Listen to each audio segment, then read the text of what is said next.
Everyone good morning.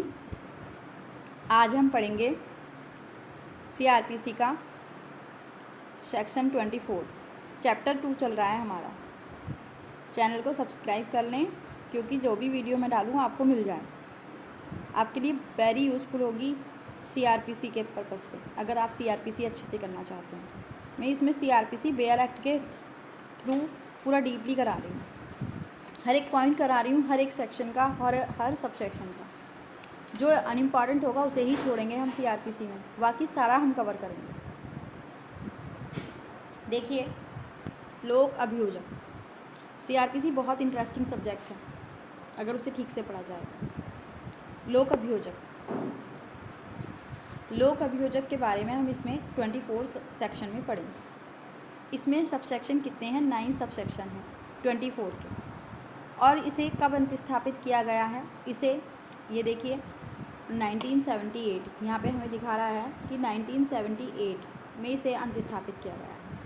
ठीक है, लोक अभियोजक को, ठीक 24 सेक्शन लोक अभियोजक 1978 में इसमें प्रतिस्थापित किया गया है। ठीक है, उसके बाद इसमें एक संशोधन और हुआ, 2005 में संशोधन हुआ है। लोक अभियोजकों की नियुक्ति जो होती है, जो लोक अभियोजक से संबंधित प्रावधान है या ये जो नियुक्ति की जाती है वो उच्च न्यायालय, सेशन न्यायालय और न्यायिक मजिस्ट्रेटों के लिए की जाती है, जो कि 24 से लेकर 25A तक इन्हीं से रिलेटेड प्रोविज़न दिए गए हैं। अब सबसे पहले हम सेक्शन 24 देख लेते हैं, जो इसकी हेडिंग है 24 सेक्शन की लोक अभियोजक हेडिंग है। इसमें सब सेक्शन 1 कह रहा है कि प्रत्येक उच्च न्यायालय के लिए, किसके लिए लोक अभियोजक की नियुक्ति की जा रही है? 24 में उच्च न्यायालय के लिए की जा रही है।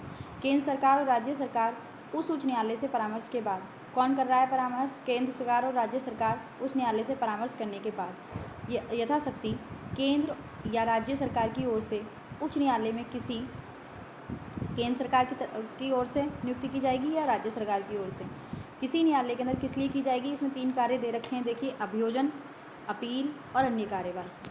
अब 3 नहीं है, ये अन्य कार्यवाही में बहुत सारे सभी कार्य इंक्लूड हो जाते हैं। अभियोजन के लिए, अपील के लिए और अन्य कार्यवाही के संचालन के लिए नियुक्ति की जा रही है लोक अभियोजक की। किसके द्वारा नियुक्ति की जा रही है? केंद्र सरकार, राज्य सरकार नियुक्ति करेगी। किससे परामर्श करके करेगी? उच्च न्यायालय से परामर्श करके करेगी। किस न्यायालय के लिए लोक अभियोजक की नियुक्ति की जा रही है? उच्च न्यायालय के लोक अभियोजक के लिए नियुक्ति की जा रही है। कितने लोक अभियोजक नियुक्त किए जाएंगे? 1 लोक अभियोजक नियुक्त किया जाएगा। और इसमें अपर लोक अभियोजक 1 या 1 से अधिक अपर लोक अभियोजक भी नियुक्त किए जा सकते हैं। सेक्शन सब सेक्शन 1 क्लियर हो गया 24 का। सब सेक्शन 24 का 2 कहता है कि केंद्र सरकार किसी जिले या स्थानीय क्षेत्र में, किसी जिले में किस में करेगी? केंद्र सरकार किसी जिले में या किसी स्थानीय क्षेत्र में किसी मामले या किसी वर्ग के मामले के संचालन के प्रयोजन के लिए, किसी मामले या किसी वर्ग के संचालन के प्रयोजन के लिए 1 या अधिक लोक अभियोजक भी नियुक्त कर सकती है। सब सेक्शन 3 कह रहा है 24 का कि प्रत्येक जिले के लिए राज्य सरकार, अब यहाँ पे कौन कर रही है? राज्य सरकार कर रही है, 1 लोक अभियोजक नियुक्त करेगी। जिले के लिए 1 या अधिक अपर लोक अभियोजक भी नियुक्त कर सकती है। अब सब सेक्शन 4 कह रहा है हमारा, सब सेक्शन 4 कह रहा है इसमें परंतु भी दे रखा है, एक जिले के लिए नियुक्त लोक अभियोजक या अपर लोक अभियोजक किसी अन्य जिले के लिए भी यथास्थिति लोक अभियोजक या अपर लोक अभियोजक नियुक्त किया जा सकेगा। कहने का अर्थ यह है कि जिसे एक जिले में लोक अभियोजक या अपर लोक अभियोजक नियुक्त किया गया है उसी लोक अभियोजक को दूसरे जिले के लिए भी लोक अभियोजक नियुक्त या किया जा सकता है, अपर लोक अभियोजक नियुक्त किया जा सकता है। सब सेक्शन 4 कह रहा है कि जिला मजिस्ट्रेट सेशन न्यायाधीश से परामर्श करके, जिला मजिस्ट्रेट क्या करेगा? सेशन न्यायाधीश से परामर्श करके। यहाँ पे सेशन न्यायाधीश से क्यों परामर्श कर रहा है भाई? जिला मजिस्ट्रेट परामर्श कर रहा है इसलिए कि ऐसे व्यक्तियों का पैनल तैयार करने के लिए जो उसकी राय में लोक अभियोजक नियुक्त होने के पात्र हैं, उन लोक अभियोजक की वो क्या करेगा? एक पैनल तैयार कर लेगा। कौन करेगा? जिला मजिस्ट्रेट करेगा, डीएम करेगा, ठीक है, डिस्ट्रिक्ट मजिस्ट्रेट करेगा। किसके परामर्श करके करेगा? सेशन न्यायाधीश से परामर्श करके करेगा। सब सेक्शन 5 कह रहा है कि कोई व्यक्ति राज्य सरकार द्वारा या उस जिले के लिए लोक अभियोजक या अपर लोक अभियोजक नियुक्त नहीं किया जाएगा जब तक कि उसका नाम उपधारा 4 के अधीन जिला मजिस्ट्रेट द्वारा तैयार किए गए नामों के पैनल में ना हो। अब उसने यहाँ पे ये बात कह दी कि तब तक वो लोक अभियोजक नियुक्त नहीं किया जाएगा जब तक कि उसका नाम उस पैनल में ना हो जो जिला मजिस्ट्रेट ने तैयार किया है सेशन न्यायाधीश से परामर्श करने के बाद। ठीक है, यहाँ पे ये हो गया। उसके बाद सब सेक्शन 6 कह रहा है कि उपधारा 5 से में किसी बात के होते हुए भी, उपधारा 5 में किसी बात के होते हुए भी जहाँ किसी राज्य में अभियोजन अधिकारियों का नियमित कड़ार है, अभियोजन अधिकारियों का क्या है, नियमित कड़ार है, वहाँ राज्य सरकार ऐसे कड़ार गठित करने वाले व्यक्तियों में से, ऐसा कड़ार गठित करने वाले व्यक्तियों में से लोक अभियोजक या अपर लोक अभियोजक नियुक्त करेगी। सेक्शन 4 और 5 में बता दिया कि जो पैनल तैयार किया जाएगा उसी में से नियुक्त किया जाएगा, लेकिन यहाँ पे उसके अपोजिट बात क्या दी गई है कि अगर राज्य में कोई अभियोजन अधिकारियों का नियमित कड़ार है तो क्या करेगी राज्य सरकार, क्या करेगी, उस कड़ार में से ही लोक अभियोजक अपर लोक अभियोजक को नियुक्त कर सकती है। अब यहाँ पे परंतु में बताया है कि परंतु जहाँ राज्य सरकार की राय में ऐसे कड़ार में से कोई उपयुक्त व्यक्ति नियुक्त के लिए उपलब्ध नहीं है, क्यों नियुक्ति के लिए क्या है, उपलब्ध नहीं है, तो वहाँ राज्य सरकार क्या करेगी, उपधारा 4 के अधीन जिला मजिस्ट्रेट ने जो पैनल तैयार किया था लोक अभियोजक या अपर लोक अभियोजक के रूप में किसी व्यक्ति को नियुक्त कर सकती है, उसी पैनल में से कड़ार में से नियुक्त कर सकती है। कहने का अर्थ यह है कि या तो पैनल में से तैयार करेगी या फिर कहाँ से तैयार करेगी, कड़ार से तैयार करेगी। ठीक है, कड़ार में नहीं है उपलब्ध व्यक्ति तो कहाँ से तैयार करेगी, पैनल से नियुक्त करेगी, पैनल से नियुक्त करेगी। उसके बाद इसमें स्पष्टीकरण दे रखा है, स्पष्टीकरण देखिए, स्पष्टीकरण में क्या कह रहा है, स्पष्टीकरण में उसने कड़ार का मीनिंग बताया है। अभियोजन अधिकारियों का नियमित कड़ार से अभियोजन अधिकारियों का वह कड़ार अभिप्रेत है जिनमें लोक अभियोजक का चाहे वे किसी भी नाम से ज्ञात हो, जिसमें लोक अभियोजक का चाहे वे किसी भी नाम से ज्ञात हो, पद सम्मिलित। लोक अभियोजक का वो कड़ार है जिसमें किसी भी नाम से हो, कोई फर्क नहीं पड़ता है, किसी भी नाम से ज्ञात हो, उसका पद सम्मिलित है, जिसमें पद पर सहायक लोक अभियोजक और चाहे वे किसी भी नाम से ज्ञात हो पदोन्नति के लिए उपबंध किया गया, किसी भी नाम से हो पर पदोन्नति के लिए उसमें उपबंध किए गए हैं, पद पे नियुक्त होने के लिए उसमें उपबंध किए गए हैं, तो वो हमारा क्या होगा, कड़ार होगा। अब ख अभियोजन अधिकारी से, इसमें स्पष्टीकरण ख में बताया है कि अभियोजन अधिकारी से लोक अभियोजक और अपर लोक अभियोजक और सहायक लोक अभियोजक के कृत्यों का पालन करने के लिए इस संहिता के अधीन नियुक्त किया गया कोई व्यक्ति अभिप्रेत है। कौन है अभियोजन अधिकारी से, कौन अभिप्रेत है, लोक अभियोजक के रूप में कार्य करने के लिए, अपर लोक अभियोजक के रूप में कार्य करने के लिए, सहायक लोक अभियोजक के कार्य करने के लिए, कृत्यों के पालन करने के लिए इस संहिता के अधीन नियुक्त किया गया कोई व्यक्ति अभिप्रेत है, चाहे वह किसी भी नाम से ज्ञात हो। सबसेक्शन 7 बता रहा है, वेरी इंपॉर्टेंट सबसेक्शन है, कोई व्यक्ति उपधारा 1, उपधारा 2, उपधारा 3, उपधारा 6 के अधीन लोक अभियोजक या अपर लोक अभियोजक नियुक्त किए जाने का पात्र तभी होगा जब वह कम से कम 7 वर्ष का अनुभव रखता हो, 7 वर्ष तक अधिवक्ता के रूप में विधि व्यवसाय उसने किया हो, तभी वो क्या नियुक्त किया जाएगा, लोक अभियोजक नियुक्त किया जाएगा। सबसेक्शन 8 भी यही कहता है, यहाँ पे किसकी लोक अभियोजक नियुक्त होने के लिए पात्रता बता दी, कितने वर्ष का अनुभव होना चाहिए। सेक्शन 8 में विशेष लोक अभियोजक नियुक्त होने के लिए कितना अनुभव होना चाहिए, 10 वर्ष का अनुभव होना चाहिए। साथ में जो बताया गया है वो 7 वर्ष का अनुभव बताया गया लोक अभियोजक के लिए। पात्र तभी होगा जब उन्हें अधिवक्ता के रूप में 7 वर्ष तक का उसके पास अनुभव हो, और विशेष लोक अभियोजक तभी नियुक्त होगा जबकि उसके पास 10 वर्ष तक का अनुभव हो, तब वो विशेष लोक अभियोजक नियुक्त होगा। ठीक है, अब यहाँ पे देखिए सबसेक्शन 7 में बता रखा है, सबसेक्शन 7 में बता रखा है कि 1, 2, 3, 6 यहाँ पे रिकॉल करते हैं। सबसेक्शन 1 क्या कह रहा है, सबसेक्शन 1 कह रहा है कि उच्च न्यायालय से परामर्श करने के बाद केंद्र सरकार, राज्य सरकार लोक अभियोजक की नियुक्ति कर सकती है। ठीक है, लोक अभियोजक या अपर लोक अभियोजक की नियुक्ति कर सकती है।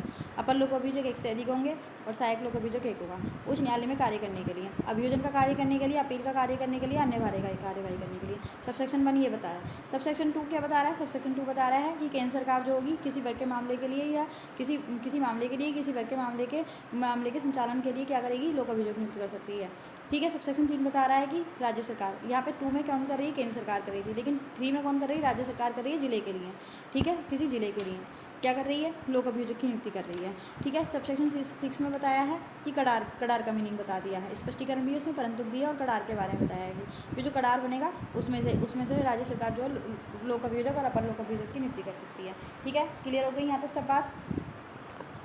अब यहाँ पर परंतु दे रखा है 8 में, परंतु न्यायालय इस उपधारा के अधीन पीड़ित को अभियोजन की सहायता करने के लिए अपनी पसंद के अधिवक्ता रखने के लिए भी अनुज्ञात कर सकेगा।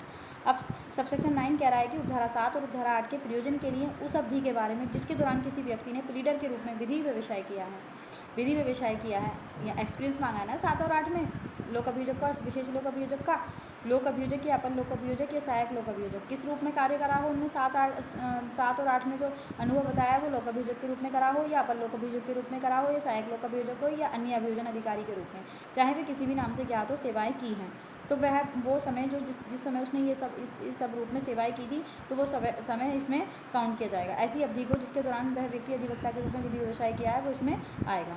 अब देखिए 25 कह रहा है सहायक लोक अभियोजक। सहायक लोक अभियोजक किसके लिए नियुक्त होता है? ये हमारे नियुक्त किए जाते हैं जिले में मजिस्ट्रेटों के न्यायालय।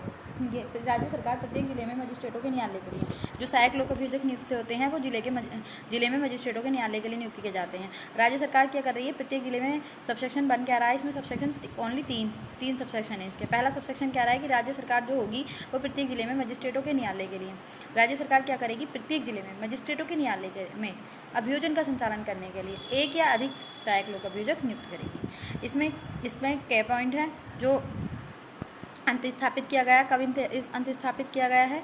ये अंत स्थापित किया गया हमारा 1978 में।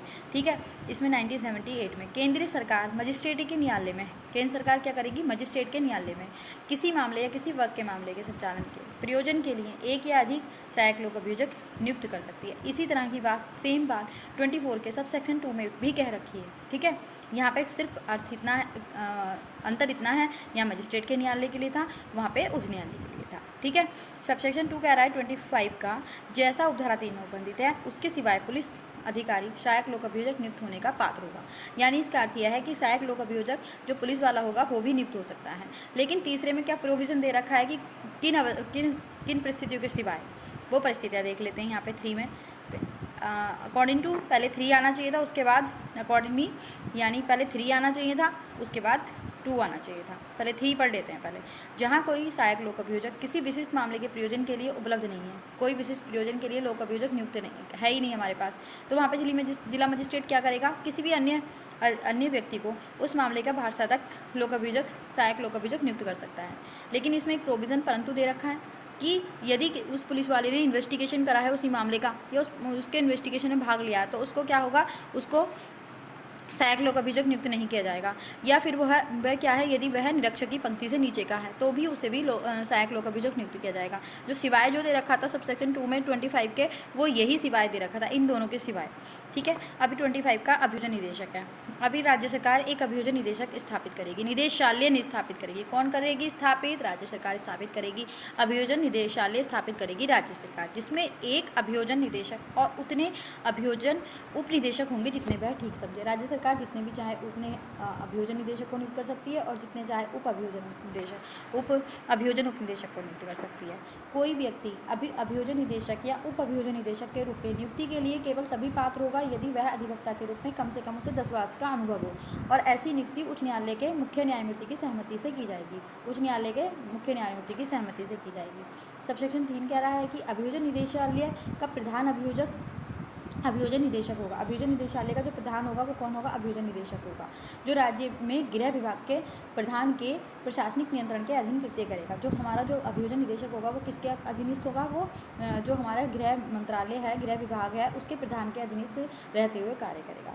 सबसेक्शन 4 कह रहा है कि प्रत्येक अभियोजन उप निदेशक अभियोजन निदेशक के अधीनस्थ होगा। अब ये जो है अभियोजन निदेशक जो है वो किसके अधीनस्थ है? अभियोजन उप निदेशक जो है वो अभियोजन निदेशक के अधीनस्थ है, और अभियोजन निदेशक जो थे हमारे वो गृह विभाग के प्रधान के प्रशासनिक नियंत्रण के अधीन थे। अब सेक्शन 5 कह रहा है कि राज्य सरकार द्वारा धारा 24 की यथास्थिति 1 या उपधारा 8 के अधीन उच्च न्यायालय में, देखो 1 क्यों दे दिया? 1 के अंदर अपर जो हमारा अपर सहायक लोक अभियोजक नियुक्त हो रहा था और लोक अभियोजक नियुक्त हो रहा था। 8 में विशेष लोक अभियोजक की बात हो रही है, तो इसने कह दिया कि 1 या उपधारा 8 के उच्च न्यायालयों के मामलों का संचालन करने के लिए नियुक्त किया गया प्रत्येक लोक अभियोजक, अपर लोक अभियोजक, विशेष लोक अभियोजक। आ गए थे तीनों बातें, क्योंकि 1 में जो आ रहा है वो लोक अभियोजक आ रहा है, अपर लोक अभियोजक आ रहा है, और 8 में आ रहा है विशेष लोक अभियोजक, जो अभियोजन निदेशक के अधीनस्थ होंगे। तीनों किसके अधीनस्थ होंगे? ये हमारे किसके? अभियोजन निदेशक के अधीनस्थ होंगे। अभियोजन निदेशक किसके अधीनस्थ था? वो हमारा जो गृह विभाग था उसके प्रधान के अधीनस्थ था। और अभियोजन उप निदेशक किसके अधीनस्थ है? अभियोजन निदेशक के अधीनस्थ है। लोक अभियोजक हो गया, अपर लोक अभियोजक हो गया, और विशेष लोक अभियोजक क्या हो गया? वो भी हमारे किसके अधीनस्थ हैं? अभियोजन निदेशक के अधीनस्थ हैं। सबसेक्शन 6 कह रहा है कि राज्य सरकार द्वारा धारा 24 की यथास्थिति उपधारा 3 या उपधारा 8 के अधीन जिला न्यायालयों में मामलों का संचालन करने के लिए नियुक्त किया गया प्रत्येक लोक अभियोजक, अपर लोक अभियोजक, विशेष लोक अभियोजक, जो धारा 25 की उपधारा 1 के अधीन नियुक्त किया गया है प्रत्येक सहायक लोक अभियोजक, जो अभियोजन निदेशक के अधीनस्थ होंगे। जो हमारे 3 में उपधारा 3 में यह था स्थिति। उपधारा में क्या था, उपधारा 3 में भी क्या है, उपधारा 3 में क्या है, राज्य सरकार ने किसको, लोक अभियोजक को और अपर लोक अभियोजक को नियुक्त किया था। एक या अधिक अपर लोक अभियोजक नियुक्त हो रहे थे, ठीक है। 8 में क्या है, विशेष लोक अभियोजक के अधीन जिला न्यायालयों के मामलों का संचालन करने के लिए नियुक्त किया गया है। यानी यही वाली बात है, लोक अभियोजक, सहायक लोक अभियोजक, वो अपर लोक अभियोजक, सहायक नहीं, अपर लोक अभियोजक और विशेष लोक अभियोजक अगर नियुक्त हुए हैं, वही लोक अभियोजक, अपर लोक अभियोजक, विशेष लोक अभियोजक, तो धारा 25 की उपधारा 1 के अधीन नियुक्त किया गया है। प्रत्येक सहायक लोक अभियोजक जो अभियोजन उपनिदेशक के अधीनस्थ होगा। किसके अधीनस्थ होगा, सहायक लोक अभियोजक, सहायक लोक अभियोजन जो उपधारा 25 की उपधारा 1 के अधीन नियुक्त किया गया है। प्रत्येक सहायक लोक अभियोजक जो अभियोजन उपनिदेशक के अधीनस्थ होगा। अब साथ में है अभियोजन निदेशक और अभियोजन उपनिदेशक की शक्तियाँ तथा कार्य तथा वे क्षेत्र जिनके लिए प्रत्येक अभियोजन निदेशक नियुक्त किया गया है, वे होंगे जो राज्य सरकार अधिसूचना द्वारा निर्दिष्ट करे। अभियोजन सबसेक्शन 7 कह रहा है कि अभियोजन निदेशक और अभियोजन उपनिदेशक की शक्तियाँ और कार्य वो होंगे जो राज्य सरकार निर्धारित करेगी, अधिसूचना द्वारा निर्दिष्ट करेगी। वही सारे हमारे अभियोजन निदेशक और अभियोजन निदेशक के और